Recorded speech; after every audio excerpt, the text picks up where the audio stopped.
back to normalizing men's mental health. I have the privilege of speaking to Matthew Whiz Buckley. He is the founder of No Fallen Heroes Foundation. It's a 501c dedicated to preventing veteran suicide. He is a therapy advocate. Yeah, helps out with PTSD, psychedelics. We were just talking before we got on here about the big push about the war on psychedelics is finally over. Welcome, Wiz. Well, good to see you, man. Always fired up to talk about this absolutely critical issue. So, what got you into No Fallen Heroes? Well, tragedy, horror, bad got me into this mission. I mean, it started sadly when I was a kid. I was one of six kids, Irish Catholic family, South Jersey, South Philadelphia. And we made the Pope look Jewish. It just didn't get any more Catholic. I was an altar boy, and 2-3 masses on Sunday and all that stuff. Catholic school, and then unfortunately, I was sexually abused, and I lost my middle sister Monica to a drunk driver when she was 19. She was a freshman at Villanova University, and it was a hand grenade. It was a hand grenade in the middle of my family. Technically we lost our parents too. They were done.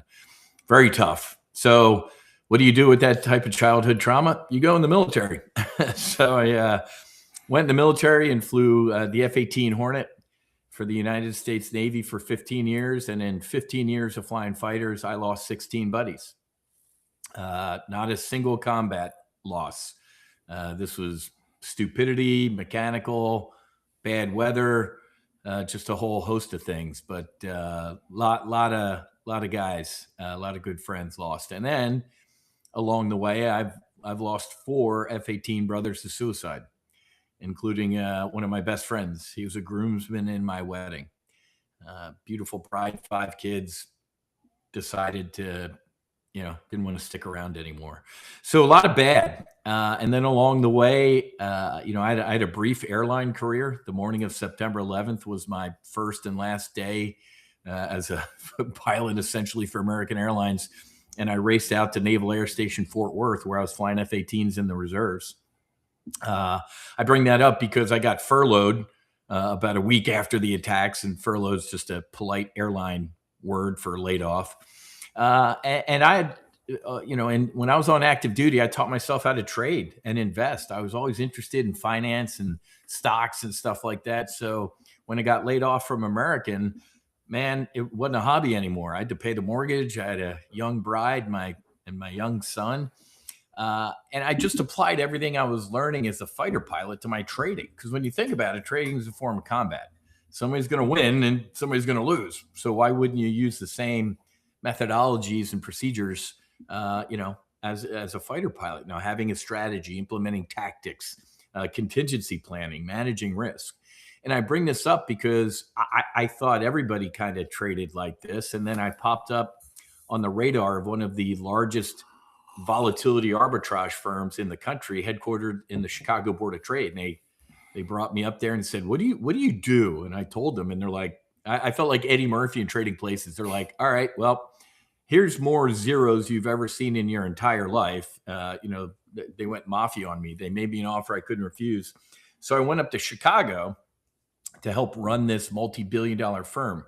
And this is a critical part of my story because I continued to fly F-18s in the reserves. So I was having to commute back down to Texas to stay current.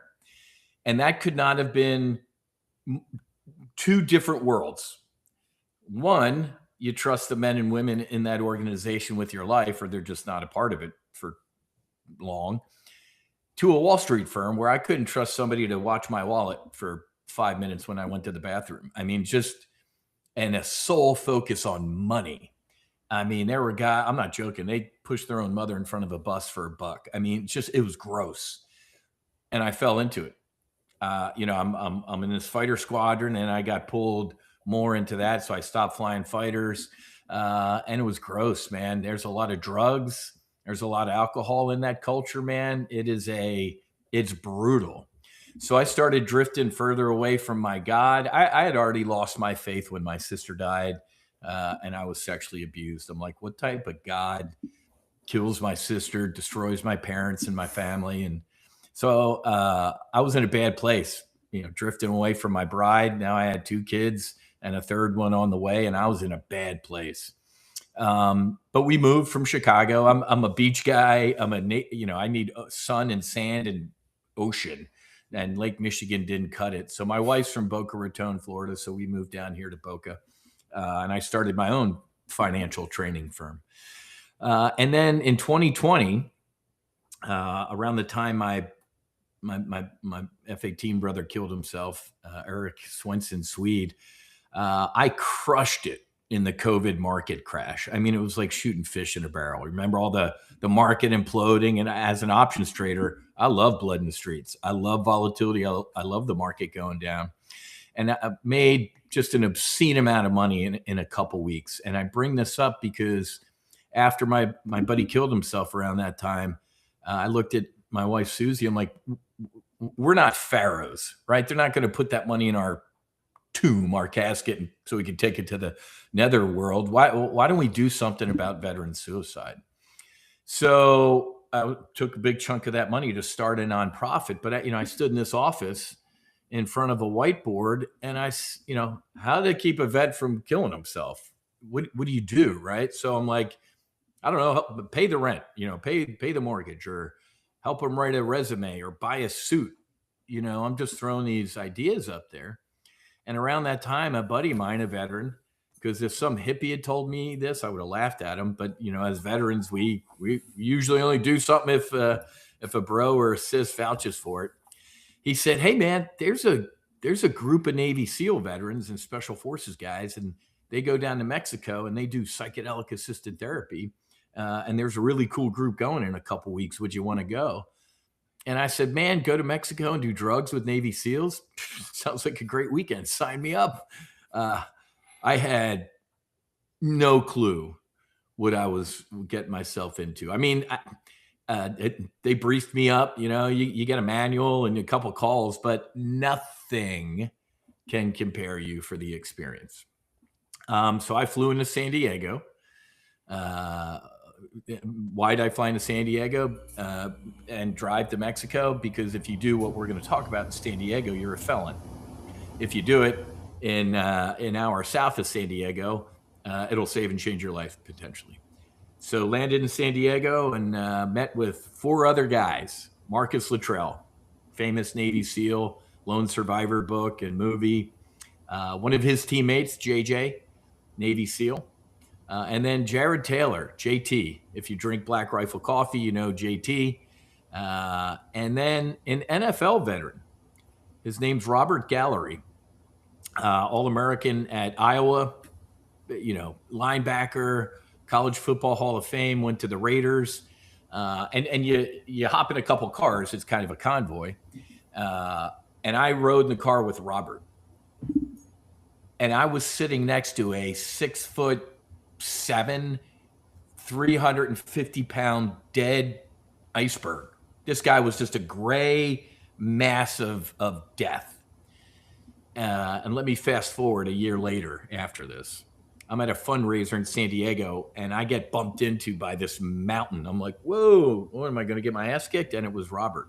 He was a different human being. And he started his own foundation to get ibogaine to NFL veterans with CTE. Mm-hmm. But to hear him tell it, he's like, "Whiz, that was it. This was my last throwing something against the wall. If that didn't work, I was going back to Lake Tahoe and putting a bullet in my head." So we all jumped in our little convoy and we went down to the mission within. And I'll give you the cliff notes, man. I've done some challenging things in my life. This was without a doubt one of the most challenging. It wasn't fun. It wasn't recreational. I got 40 years of therapy in about 14 hours. Extremely challenging experience. But man, it saved and changed my life. We can dig into the experiencer stuff, but very long answer to your short question: how did I start No Fallen Heroes? After that experience, I got on a plane, I landed, and when I saw my bride, I was crying. I said, I know how we're going to end veteran suicide. So started the No Fallen Heroes Foundation, and man, for the over the past 5 years, we've been giving grants and helping and conducting retreats and for veterans, first responders, and families. I went Big Tent. So the organization I went with initially was only helping special forces guys and stuff like that, and I donated a big check, so I got to go on that retreat with them. But I was like, well, so they were only helping special Navy SEALs, and then there was another nonprofit only helping combat veterans. And man, even though I got one on my wall that says combat sorties, I go out of my way to tell people I am not a combat veteran. That my combat sorties over Iraq were a joke. The scariest part of that was landing back aboard the boat at night, in bad weather, low on fuel. The toughest flying I ever did was over the skies of Nevada at Top Gun. And think about that, because if we go anywhere in the world and we're outgunned or outmatched or whatever, we suck. Our training sucks. So there was another nonprofit that only helped combat veterans, and they only helped SEALs. I'm like, man, I'm going Big Tent, all veterans. And I'm glad I did, because I remember talking to a couple of my F-18 sisters, and they're like, Wiz, this is great. I got a lot of trauma. I'm like, oh, yeah, from combat? They're like, nope, rape and sexual assault. Whoa. So MST, military sexual trauma. Man, there are sadly men, but majority women who haven't even been shot at by a bullet by the enemy, but they were sexually abused by a squadron mate. I mean, you expect the enemy to try and hurt and kill you, not one of your buddies. So I went Big Tent with No Fallen Heroes, veterans and first responders. A lot of guys get off active duty and do what? They take off that uniform, they go home, and they put on a new one, being a first responder. And guess what? They didn't take off the trauma. And the trauma is usually a hell of a lot worse. I had a buddy who was a 20-year Marine who went down to Miami-Dade Fire Rescue. He's like, my 20 years in the Marine Corps was a joke compared to the trauma I've experienced, what people can do to kids, to each other. So we went Big Tent, veterans, first responders, and then the third group we help at No Fallen Heroes are families. My wife, God bless my wife. She's an angel, and she served too, because she had to put up with me in my worst dark nights of the soul. And thank God she stuck around. So we went Big Tent, veterans, first responders, and their families. And it's been incredible. I've lost count. We stopped keeping track at 300. Now I just say hundreds. We've helped hundreds of these folks return home to themselves, to God, to their families, and knock on wood, we haven't had a single negative. First of all, no suicide, but not a single bad. Now, some guys have gotten home, and we tell them, if you're going to get a clean piece of paper, literally a clean piece of paper, what you do with it, you're the pilot in command, man. If you go home to the same people and things that made you sick, you're going to be in a dogfight. It's going to be, everybody's gotten through that phase if they didn't listen to us. So, man, I haven't, to a person out of the hundreds we've helped, they have all said it's the most transformational thing they've ever experienced. So that's pretty powerful. And then the biggest, awesomest moment happened on August, was it 17th? Almost 5 years to the day that I was in Mexico with Marcus, laying on a mattress on my back. I got hit by a bus driven by God. It's a Friday afternoon. The market just closed. And I never do this. I never shut off my phone or laptop for the weekend. I'm like, you know what? I'm exhausted. I'm powering down. I'm disconnected for this weekend. And man, I'm telling you, phone rings. I'm like, man, and it says White House. I'm like, what Pakistani dude got White House as their call thing, man? I'm like, oh, I'm taking this. Well, it was the White House. So, hey, Mr. Buckley, I'm calling on behalf of the president. Are you in Washington? I'm like, I'm in Boca. What's up? Well, the president would like to invite you to our signing ceremony tomorrow morning for the executive order on ibogaine. I'm like, I'll walk. I'm like, I will get in my car right now. I'll be there and I'll drive. It's 15 hours, whatever. I'm there. Thankfully, there was a JetBlue flight at 8 o'clock, so I flew up. But man, I walked up to the White House gate, the one security entrance, and there was Marcus, and he's like, man, I didn't know you were coming. Now it's a party."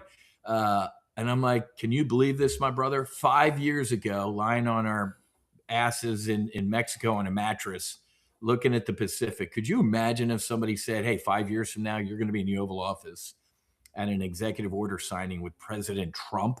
We would have. There's no way in hell. So that was a pretty cool moment. So, like you said in your intro, the war on psychedelics is over with, man.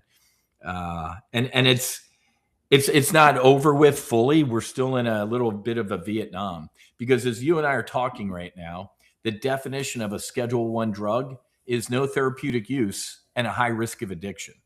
What did I just define? Alcohol and cigarettes, 100% legal, right? They will kill you and they have zero therapeutic use. The ibogaine that I did was anti-addictive. I was a drunk. Up to a year after sitting with ibogaine once, it was hard to go out to dinner. If I smelled alcohol, I dry heaved. It made me sick to even like, you show me a bottle of vodka. I'm still like that a little bit, to be honest with you, 5 years later. But now tonight, my wife and I are going out to dinner. I can have a glass of wine with my steak or my pasta. But old Whiz, a glass of wine was the bottle or two, depending on the night. So the war's not over. It's just beginning. I mean, still to this day, these are Schedule 1 drugs. So the president, with the stroke of a pen, kind of made it a little easier to research. But the CSA, the Controlled Substances Act, has to be changed. It's a disgrace. And what happened yesterday or 2 days ago after the market closed, Eli Lilly came in and bought a psychedelic company using 5-MeO-DMT for a couple $2 billion. And a lot of people are starting to freak out. Okay, here we go. Here comes big pharma. So it's good and bad, right? So and one more thing before I've been on a rant here.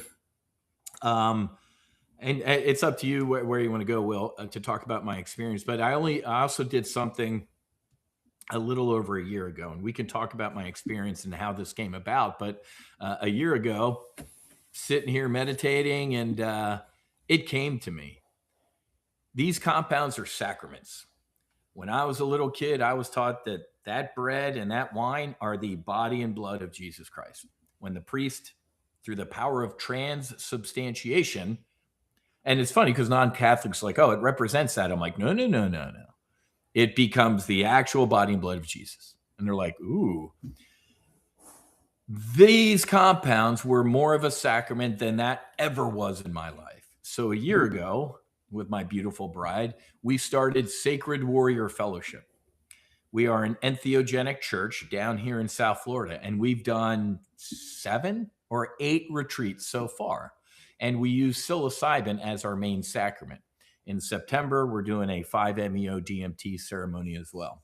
So we are a 508c1a, and we are a church. I went to Harvard Divinity School a couple months ago with other entheogenic church leaders. There's a Marine buddy of mine. He was a Marine and a firefighter.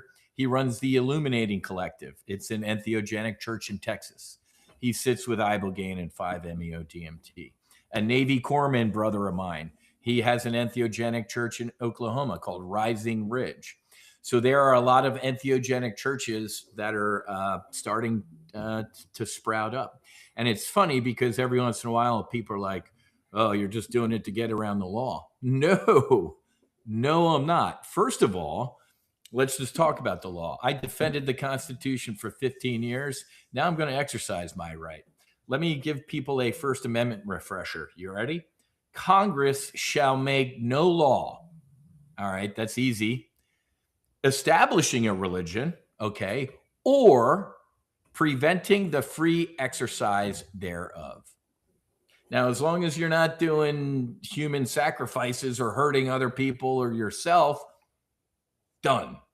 So we use these compounds in a religious setting, and we could talk about my experience because it was the most, I can't even, I had to learn a new SAT word when I got home, ineffable. If we talk about my experience, I will fail. I mean, as humans, I have to communicate with you. I have to give you words about what I can't. I will fail miserably trying to explain what I saw, what I felt, what I experienced. I try, but it was the most religious and spiritual experience of my existence. I have never been closer to God, and I still fly. I don't know if you ever want to hear a pilot say this. I have zero fear of death now. Now, I want to get old. I want to have grandkids and yell at them to get off the lawn. I don't want to go anywhere anytime soon, but I have zero fear of death. None. I know exactly what's going to happen when I take that final breath. It'll be the most incredible thing ever because I've had a little bit of a taste of it. So there you go, man. That was a very long answer to your short question about no fallen heroes, but that's my story, and I'm sticking to it. So I had the privilege to sit with Jared about a year ago over in Rising Ridge. Awesome dude. That's how I got connected with Eric. Eric connected me with you. The psilocybins, I remember getting off of the cot, and one of the guys, he said, "You know what? I don't hate God. I hated how my mom abused God against me." And it was real.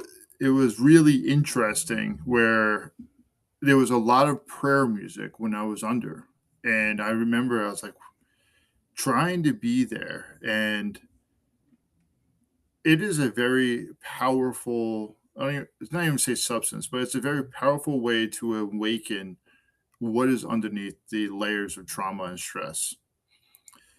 And this so, is Will, go ahead. So what does ego stand for? Edge God out. These sacraments have the ability to give that ego a break, at least for a little bit. And guess what's on the other side of it? It's actually peace and humanity. But one of the questions I wanted to ask you was, how was the relationship when you came back after doing the Ibogaine with your family and your friends about like you starting to awaken who you are and the change? So a couple things.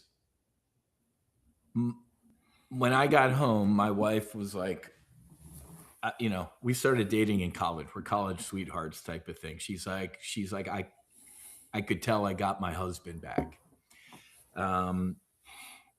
But it was, well, I'll dig into my marriage in a second here, but let me go over to my kids. So my kids grew up in Chicago, loving hockey and the Blackhawks. I became very good friends with Daniel Carcillo, two-time Stanley Cup champ, former Blackhawk, lives in South Florida. His life, 7 diagnosed concussions. He was on his way out, and he healed with psychedelics. So I'm sitting at the beach club with Daniel Carcillo, and I texted Susie. I'm like, I am sitting here with Daniel Carcillo. She's like, hey, we're gonna sneak over and pretend to bump into you. I'm like, he's really cool. Just come over. We can hang out. So we're sitting there, and it's weird because it's like the sound of music. Like I'm Captain Von Trapp, and it was Susie, then my oldest son, the middle son, and then my daughter, like in line on this couch, and Daniel was sitting over there. And I'll never forget this because we're still talking about the psychedelics and the experience and stuff like that. And he stopped. He's like, whoa. And he looked at all of them and said, do you see a difference in your dad at all? And I got to be honest with you, man, in the time it took that word to like those words to fly over to them, I felt like a flash of horror. I was a little scared. I'm like, I hadn't even asked or thought about it. And then what sucked even more was the quiet. They were all just kind of looking at me. I'm like, and then leave it to my daughter, the youngest, my beautiful Keely Grace. She just said, he's better. And man, I started crying. I'll tear up right now. Um, he's better. So that's my metric of success. But it was tough. I'm always honest. There is only truth, but it was very tough with my wife um, after the first month, because the first 30 days, we call it the pink cloud phase. I'm standing in the yard hugging a tree, and she's like, "What are you doing?" I'm like, "Look at this tree. It's breathing. It's beautiful. I'm part of the tree. Just awesomeness." And she gave me a lot of space, like, because I remember going to the beach with her, and I gave her a 6-hour debrief. And I remember, I can look back on that and remember her face at different portions, like, "Oh my God, who the hell is this guy?" And she was just stunned. She couldn't, she was just blown away by what I was telling her I experienced from my sister Monica, my dad, God. She's like, "Oh my God." After the 30 days, the next month sucked. I'd be at a stoplight. There's a homeless guy. I'm like, "Oh my God, that's me. I am him and he is me. Why is he homeless? I have to help him." Why? I'm watching the news, war, murder. I'm like, "What are we doing, man? We are killing each other. There ain't no, he said, 'Let there be light,' and we all popped up. We're all the same family, man. We're killing each other." And then on the home front, I'm like, "Susie, get up. Let's go. I'm great. Everything's great with us." And she's like, "Yay for you." I mean, it was tough. So I was like I was in a dogfight, man. And this is why I tell people 5% is the medicine. I call it a sacrament. 5% is the sacrament. 95% of this is what you do with it when you get home. The integration is everything. But thankfully, at the end of that very tough time period, Susie said, and I thought this was a ridiculous sentence before I did all of this work. "It'll call to you. This calls to you." If you're listening to you and I talking right now, if people are listening, are like, "Nah, it's not." If you're listening and it's like, "Huh, it is." So around that time, my wife's like, "You know what? I just feel like I should go do this too." I'm like, "Wow."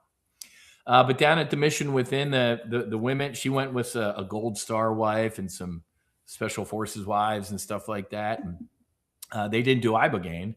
They did a little MDMA appetizer and then a heroic dose of psilocybin, and then 5-MeO DMT as well. And man, she came back, and we've never been a better couple. We've never been better parents. We've never been better human beings. So, very long answer to your short question. My family saw radical changes.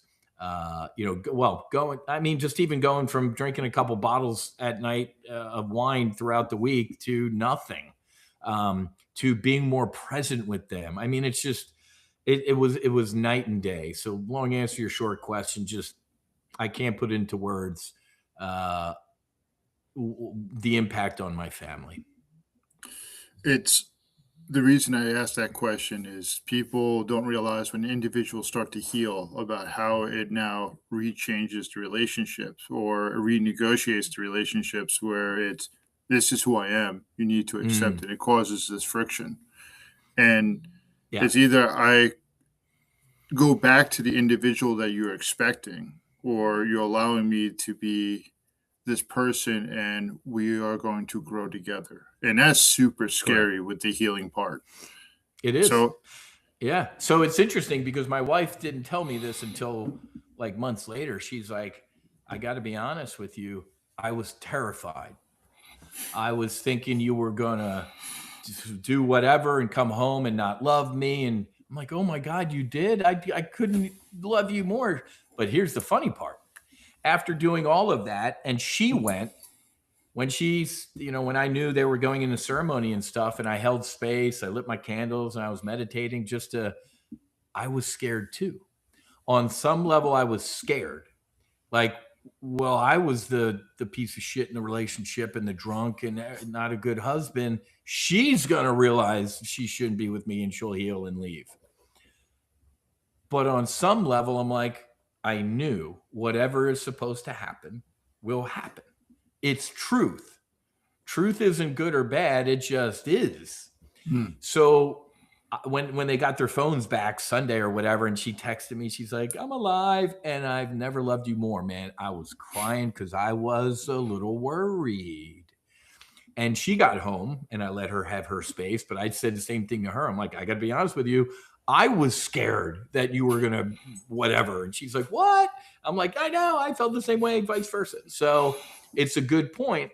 And I got to be honest with you, man, in the hundreds of people we've helped, we've never had a whatever. I've heard maybe, I forget which foundation, I think there's one story of like one couple who, they did it and they came home and they're like, you know what? We're not good together and they're better friends than they were married or something like that. That's an anecdotal. I have no basis in fact. I've just heard that type of thing. But that's the exception, not the rule. That is not my experience. If two people love each other and they're trying to heal, the universe, God, takes care of that. And I tell people that too. I tell them to start journaling before they do all this stuff because they will see changes. I used to think this was a ridiculous statement too. The second you say, you know what, I'm gonna do this. I am, and I'm gonna try and be better. God heard that. The universe heard that, and things start maneuvering to start aligning to get you on that path. It's a fact. Let me share with you something real quick about uh, my experience with God, because a year after the IBA game and a year of No Fallen Heroes, I felt like a failure. I felt, man, I suck. I'm trying to help people and my brothers and sisters heal. And I was in a very bad place. Plus, I was going on these retreats and holding space, and I didn't know I was taking a lot of that energy on, man. You've been in ceremony and you know that there's demons being released and a lot of trauma let go. And the facilitators, man, can be a little sponge with that. I didn't know that. So my wife and I decided to go to Costa Rica and sit with iboga, the actual root bark. It's a little fear factorish, man. It's like going into a carpenter's workshop and grabbing sawdust off the floor and chewing it with like a gallon of water, trying to chew this sawdust, this root bark down. But I bring this up because as the sacrament started to take effect, there was God again. Well, God's never gone. My just awareness. There he was. And it was kind of like, what are you doing, man? You're good. Everything. What are you doing? I'm like, I'm failing. I am failing you. I am trying to help these people. And man, I am so sorry that I am failing you. And I'll never forget. He said, Matthew, I love you, son. You can't heal anybody. That's my job. Keep doing what you're doing. Carry them, drag them, push them to the door. But they have to want to heal. And when they do, I got them. And it was like 100-pound backpack just fell off my back, man. I'm like, wow. I should have known that. Now I'm like, duh, you didn't know. No, I didn't. I didn't. I mean, I don't quote Bible stuff too often, but knock and it shall be opened. Ask and you shall receive. There's got to be a little effort, man. God gave us free will, and if you don't, He's just not going to reach out to you and forgive you. Let me backtrack to that first Ibogaine experience, man. The first, if I can slice it in half, the first half, it was a tour. I saw everything from the tiniest whatever to I got home and I told Susie, I'm like, I never have to travel ever again. She's like, why? I'm like, I saw everything. She laughed. I'm like, I'm not joking. I saw It was I was overwhelmed by the beauty of everything that I saw.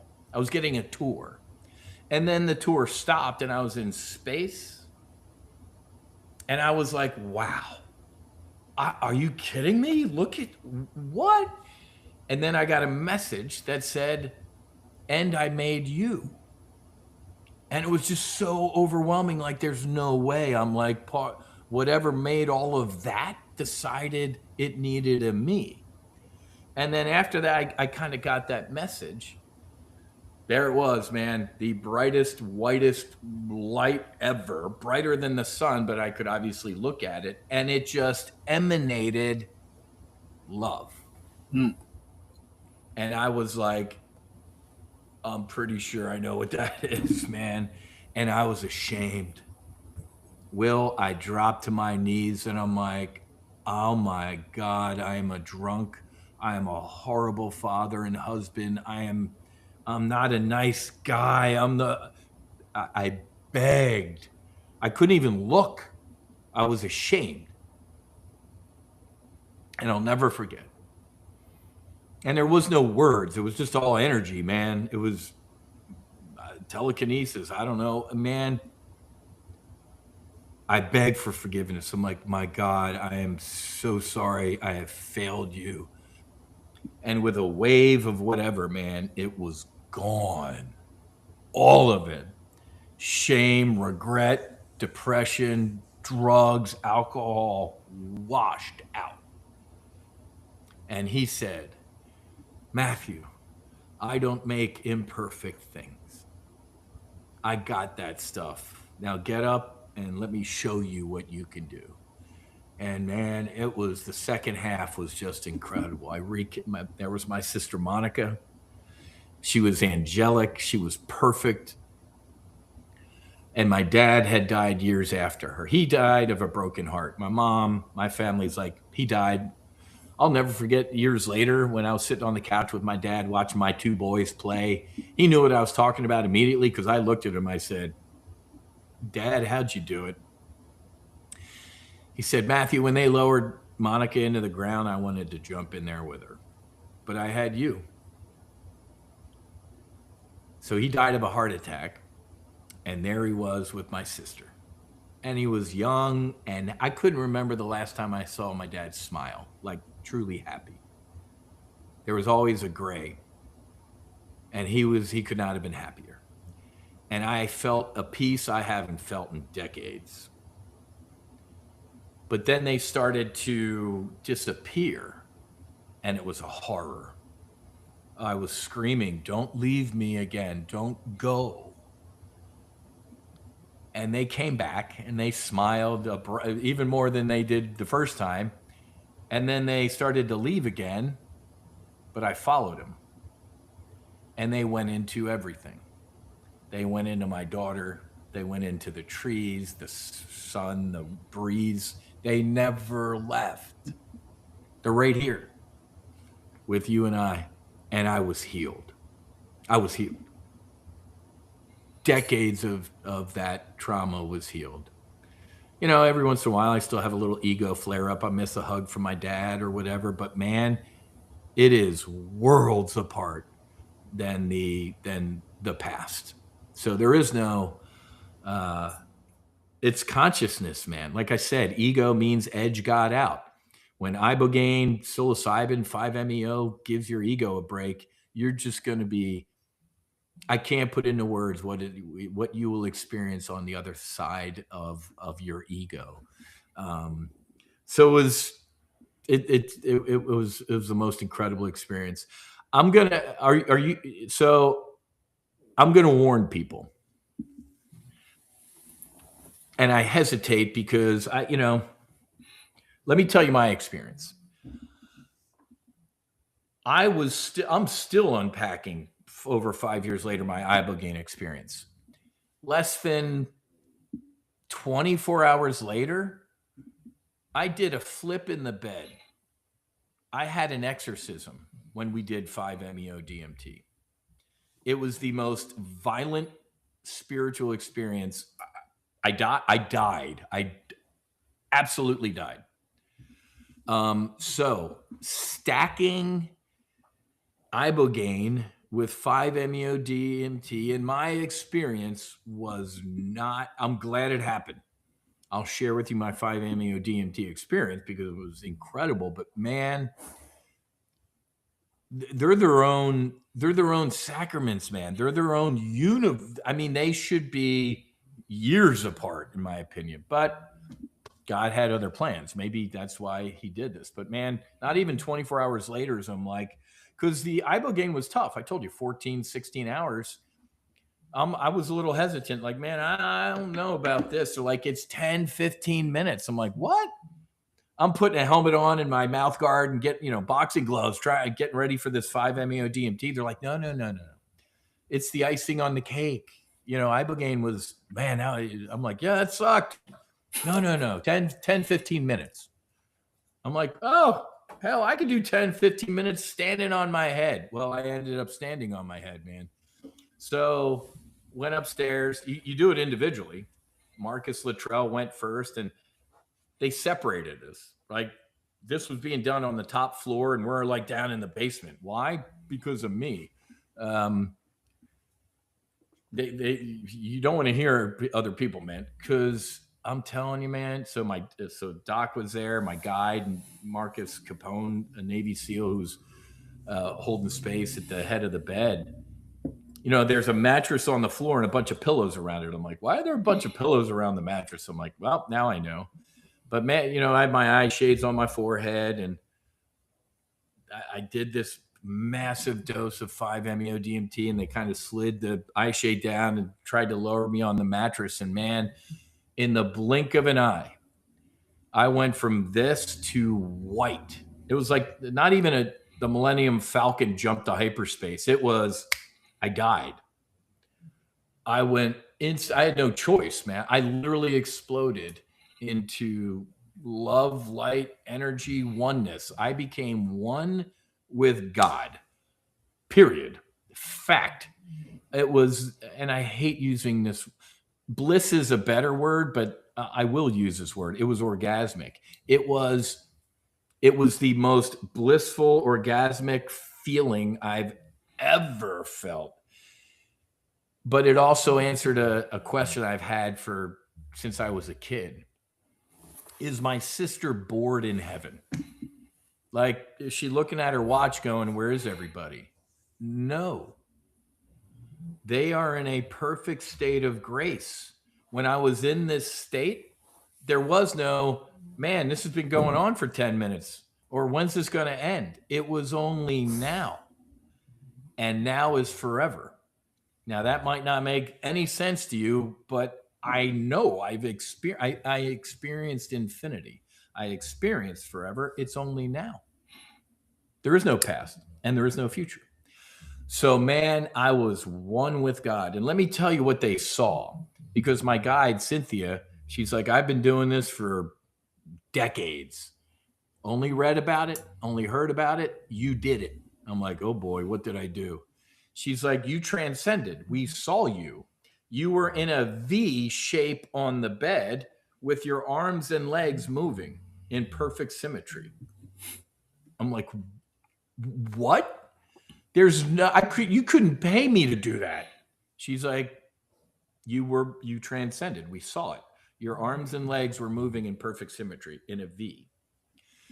Like, oh my God. And then, so I don't remember any of that, obviously. I remember being with Source and God, and I remember getting this message like, do you get it? Like, this is your natural default state.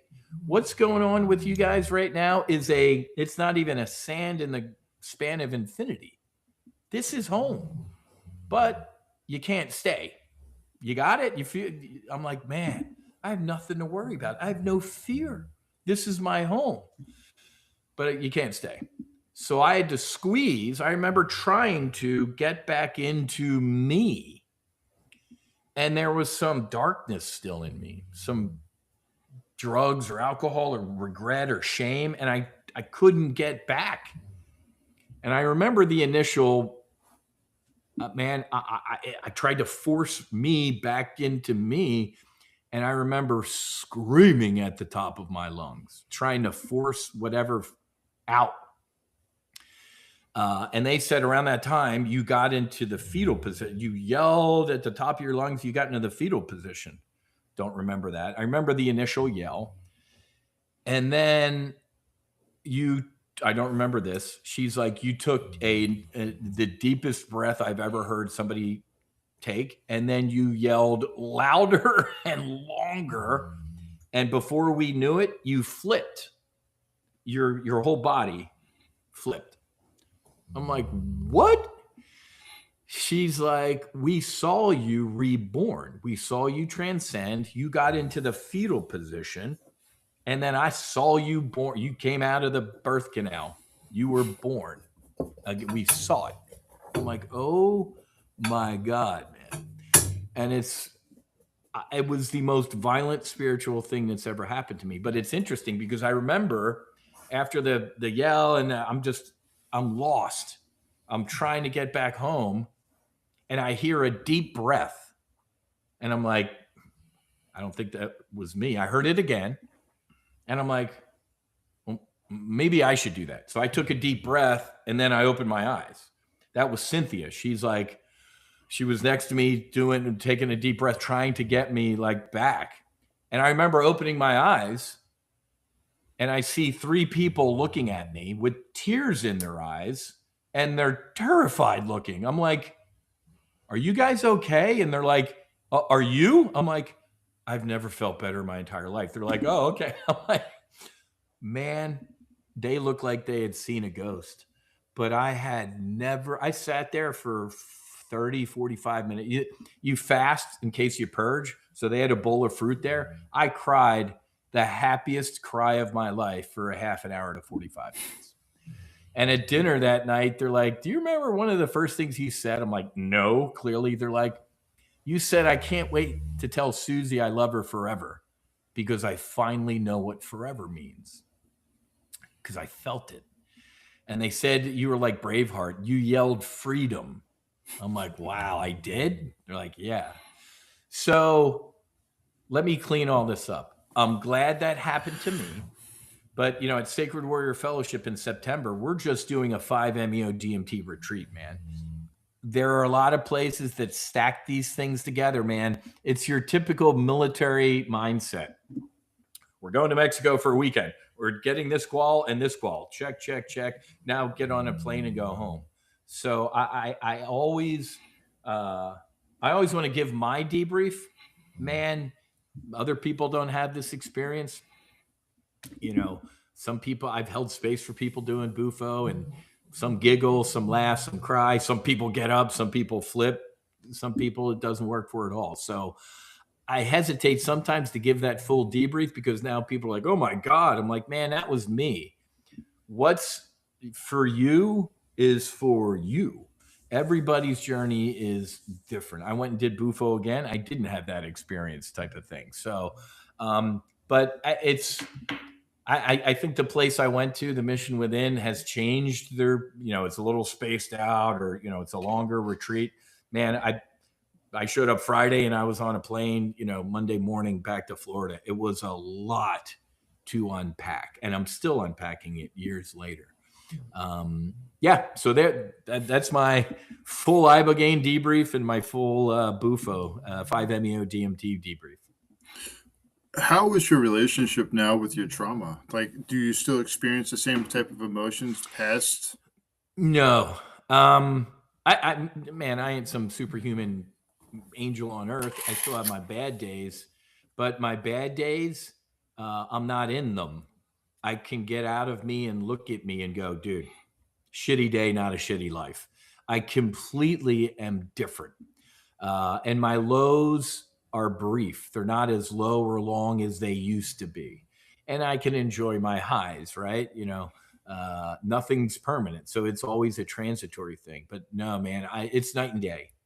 And like I said, any trauma that's happened to me in the past, I hate using this word because people always, I will use it for me. I'm healed. I am healed.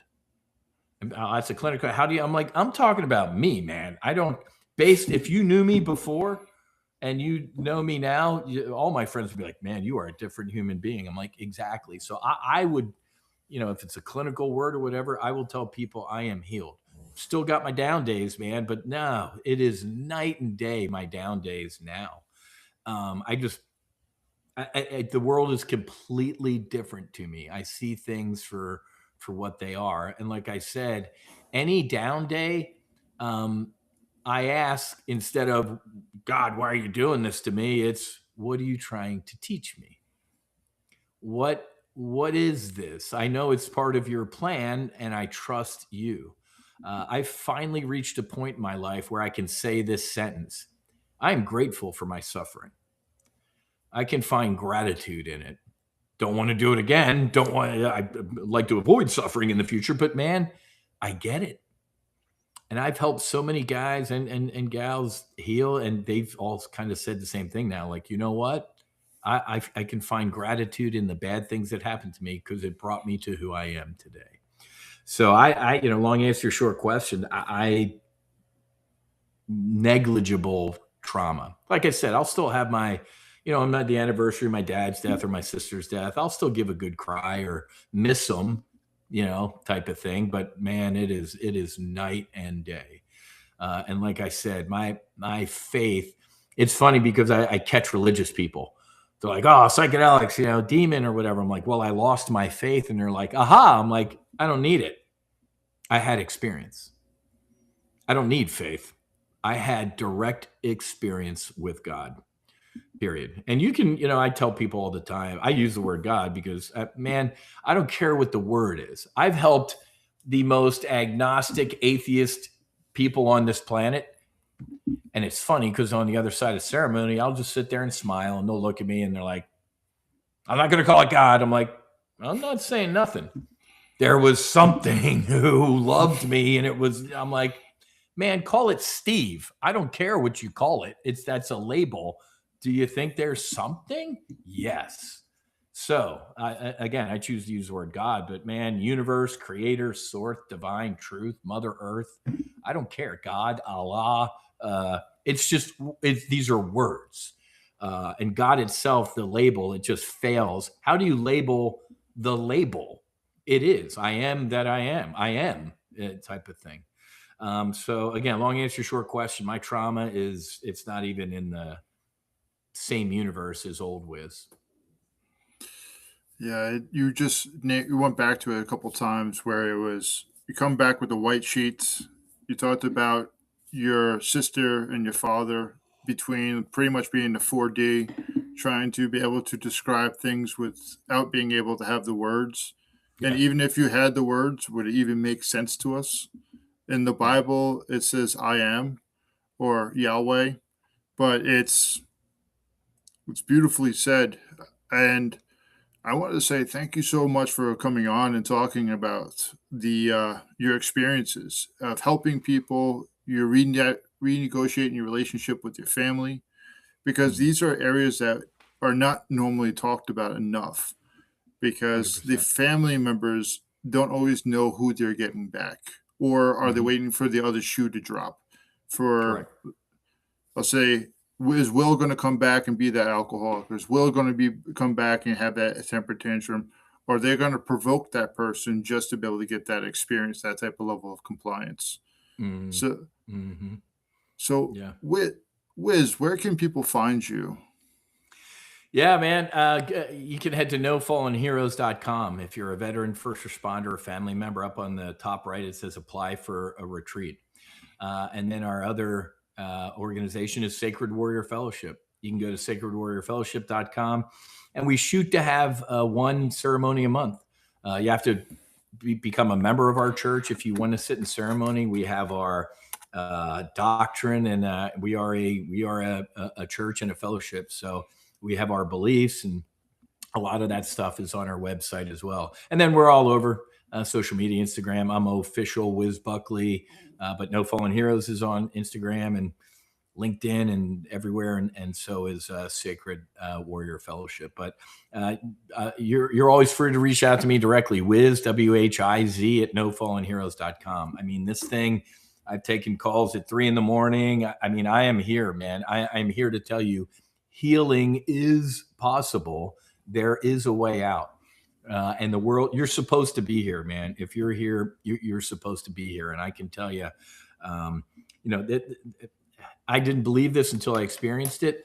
They say the sacraments can heal 3 generations. I'm like, that sounds dumb. I did. When I saw my dad, he was healed. I'm healed. And the fact that my kids, I mean, my dad never even knew what the word meditation meant, right? But the fact that my kids see their dad, like, man, this guy did a retreat, my mom did a retreat, they meditate, they're better people. We broke that generational trauma. It's a chain.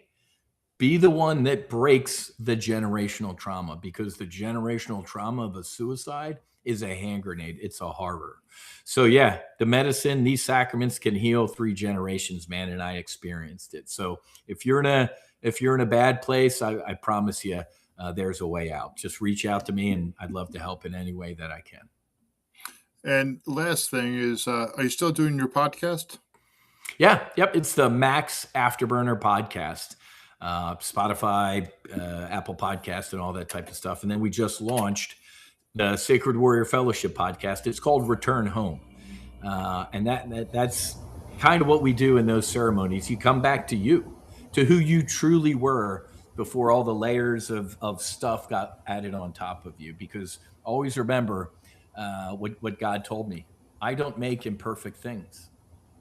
You are a perfect soul underneath all of this stuff. And if you can give all of this stuff a little bit of a break and remember that, you return home. And it's extremely powerful. Well, Wiz, I appreciate that. And I look forward to talking with you again soon. You bet, man. God bless. Thanks for having me.